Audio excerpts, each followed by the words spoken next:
Paper leak ये कोई मामूली विषय नहीं है। প্রশ্ন ফাঁসকে কেন্দ্র করে টানা বিক্ষোভ, রাজনৈতিক চাপ এবং জন অসন্তোষের মধ্যেই জাতির উদ্দেশ্যে ভিডিও বার্তা দিয়েছেন ভারতের প্রধানমন্ত্রী নরেন্দ্র মোদী।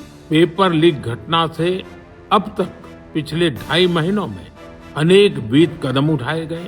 প্রশ্ন ফাঁসের ঘটনাকে অত্যন্ত দুঃখজনক ও অগ্রহণযোগ্য উল্লেখ করে তিনি কঠোর আইন প্রণয়নের ঘোষণা দিয়েছেন। और कठोर सजा के प्रावधान के साथ का ये मुसद्दा कल कैबिनेट में चर्चा होगी।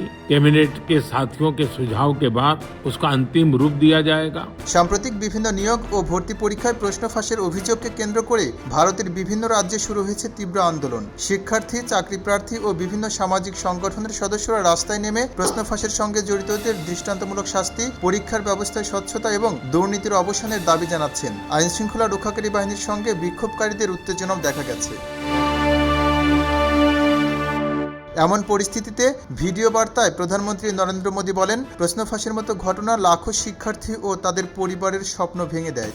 लाखों विद्यार्थी और उनके अभिभावकों के लिए बहुत ही पीड़ादायक। ভিডিও বার্তায় আন্দোলনকারীদের উদ্দেশ্যে প্রধানমন্ত্রী শান্ত থাকার আহ্বান জানিয়ে বলেন, সরকার সমস্যার গুরুত্ব উপলব্ধি করেছে এবং সমাধানের প্রয়োজনীয় পদক্ষেপ নিচ্ছে। सोमवार से संसद का दूसरा सप्ताह शुरू हो रहा है, तब जल्द से जल्द उस बिल को सदन में पारित कराने का प्रयास किया जाएगा। কিন্তু সরকারের এই আশ্বাসে আন্দোলন থামার কোনো ইঙ্গিত এখনো পাওয়া যাচ্ছে না, বরং দেশ জুড়ে নতুন কর্মসূচির ডাক দেয় পরিস্থিতি কোন দিকে মোড় নেয় সেদিকেই নজর পুরো ভারতের।